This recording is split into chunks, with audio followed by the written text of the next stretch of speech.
वज़ीर-ए-आज़म नरेंद्र मोदी ने कोरोना की बिगड़ती सूरत हाल पर कौम से खिताब किया। इस दौरान वज़ीर-ए-आज़म ने कहा कि हम सब मुत्तहिद होकर कोरोना को शिकस्त देंगे। उन्होंने कोरोना की वजह से फौत होने वालों के अहल खाना से ताज़ियत का इजहार किया। पीएम ने अपने खिताब में माह रमज़ान का भी जिक्र किया।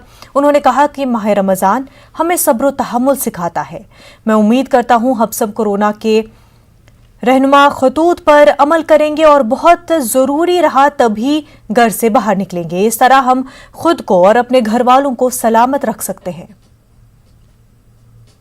रमजान के पवित्र महीने का भी आज 7वां दिन है।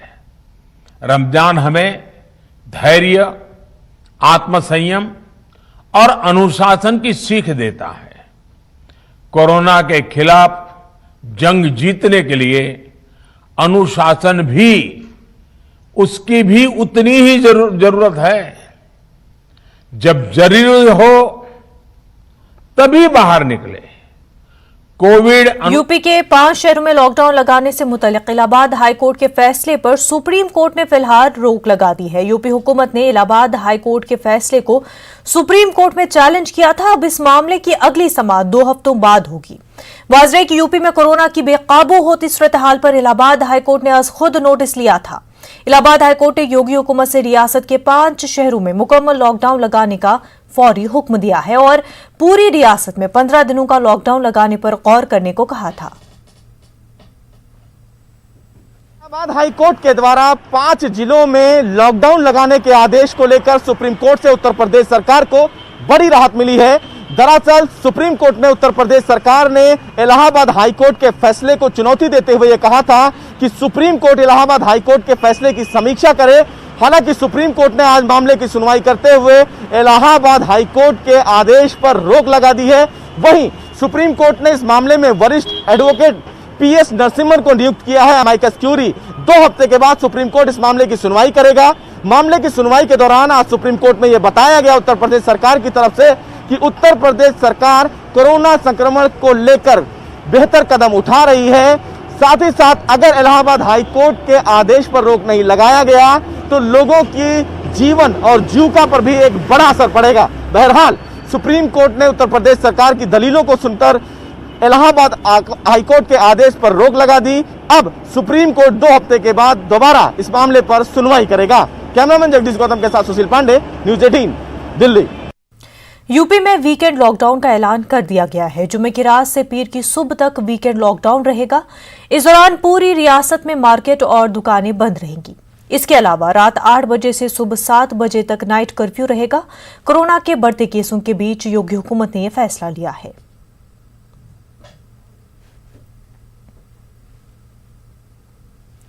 यूपी में कोरोना पर काबू पाने के लिए रियासती हुकूमत के फैसले बेअसर साबित हो रहे हैं। इसकी ताजा मिसाल इलाहाबाद यूनिवर्सिटी के हॉस्टलों को कोविड हॉस्पिटल में तब्दील करने का फैसला है। 4 दिन गुजरने के बाद भी इस मामले में अभी कोई पेशरफ्त नहीं हो पाई है। दूसरी जानिब यूनिवर्सिटी हॉस्टलों को कोविड अस्पताल में तब्दील करने के फैसले की तलबा ने मुखालफत शुरू कर दी है। पेश है खास रिपोर्ट।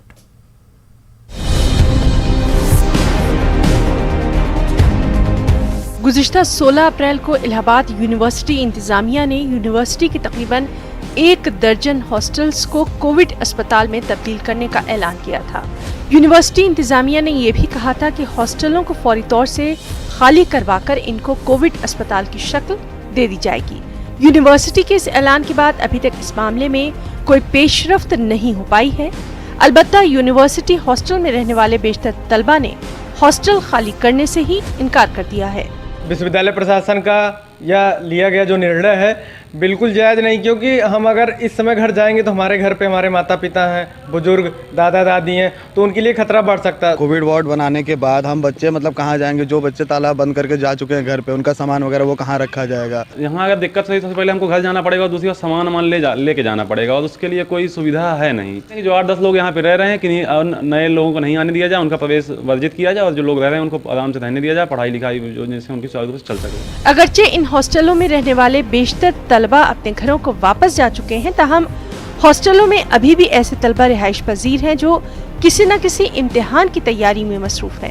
हॉस्टल में रहने वाले बाज तलबा का कहना है कि हॉस्टलों को कोविड अस्पताल बनाने से पहले इंतजामिया को दूसरे मुतबादिल पर गौर-व-खौज जरूर करना चाहिए। यहाँ पे पूरी सुविधाएं बेसिक लेवल पे विकसित करनी पड़ेंगी।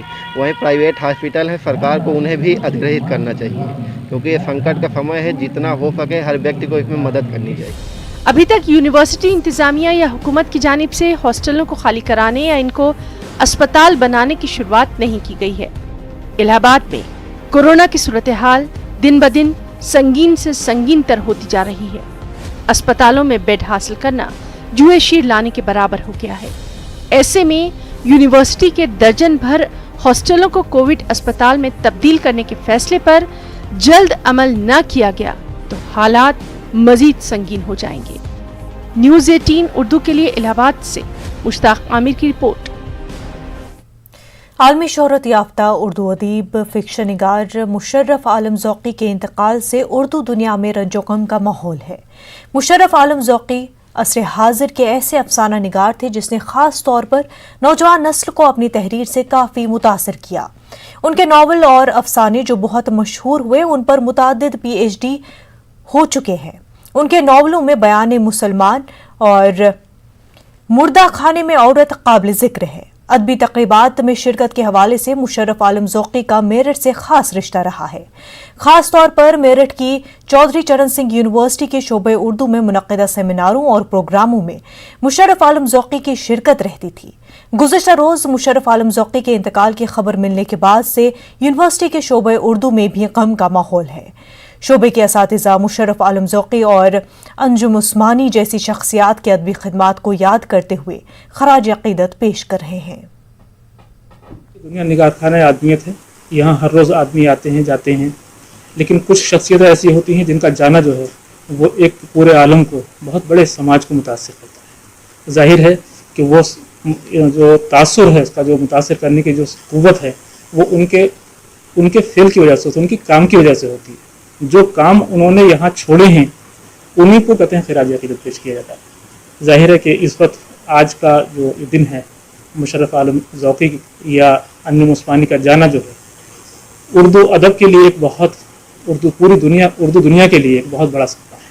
तो 1980 से लिखने वालों में, बड़े अफसाना निगारों में, बड़े फिक्शन निगारों में मुशर्रफ आलम ज़ौक़ी को बड़े ही अदब और एहतराम के साथ तस्लीम किया जाता था। उनके बहुत सारे नावल ऐसे हैं जिन्होंने क़ारीन के दिलों में जगह बनाई है, जैसे आतिश रफ्ता का सुराग है, मर्ग इम्बो है, मुर्दा खाने में औरत है, वगैरह वगैरह। ले सांस भी आहिस्ता है। तो ये वो नावल हैं जिन्होंने उर्दू नावल निगारी के मैदान को वसी।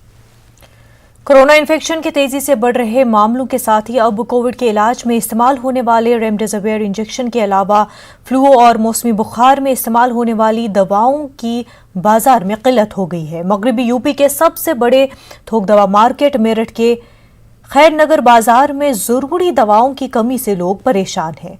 केमिस्ट एसोसिएशन के जिम्मेदारान का मानना है कि अगर यूपी और दिल्ली में लॉकडाउन जैसे हालात बने रहे तो दवाओं की सप्लाई मुतासर होने से हालात मजीद खराब हो सकते हैं, जिसका सीधा असर कोरोना से मुतासर मरीजों पर पड़ेगा। अलीगढ़ शहर से एक ऐसी तस्वीर सामने आई है जिसे देखकर आप फिक्रमंद हो जाएंगे कि शहर को स्मार्ट बनाने के दावे सिर्फ वादों तक ही महदूद है, जबकि शहर में कुत्तों की वजह से दहशत फैली हुई है। अलीगढ़ शहर के अहम तरीन इलाके केला नगर में एक गरीब पसमानदा घराने से ताल्लुक रखने वाली 7 साल बच्ची पर कुत्तों के एक ग्रुप ने ऐसा हमला किया कि बच्ची लहूलुहान हो गई। यह पूरा हादसा सीसीटीवी कैमरे में भी कैद हुआ है। इलाके के लोगों ने मशक्कत के बाद कुत्तों से बच्ची को छुड़ाया, जिसे कई जगह से कुत्तों ने काटा है। आलम यह है कि गरीब बच्ची जब जिला अस्पताल दिखाने गई तो उसे वहां भी सिर्फ दवा देकर वापस कर दिया गया और कोई इंजेक्शन तक नहीं दिया गया।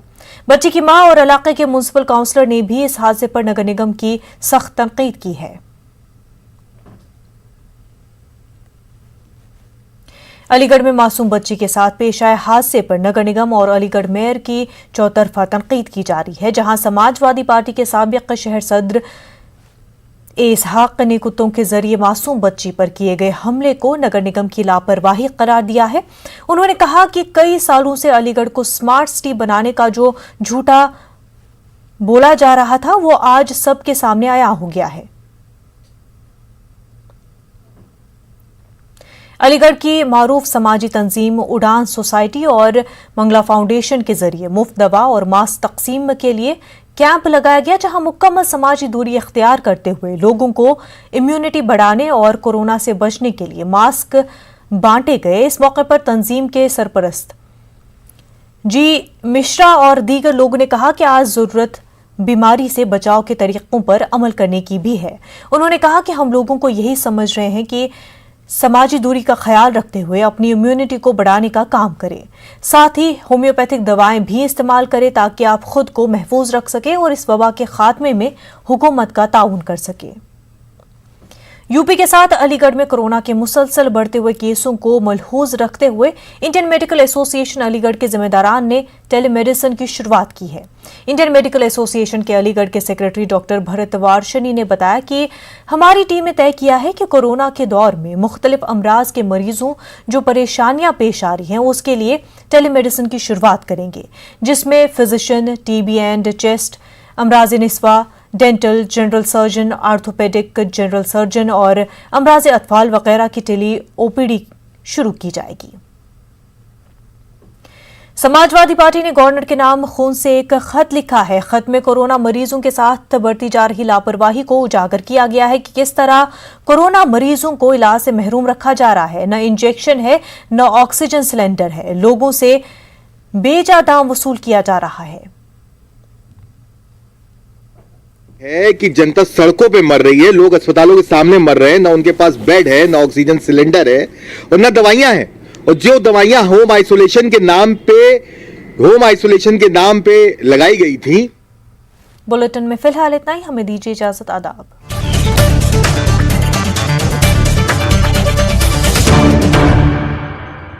आपके घर के खाने में रेस्टोरेंट जैसा स्वाद ले आए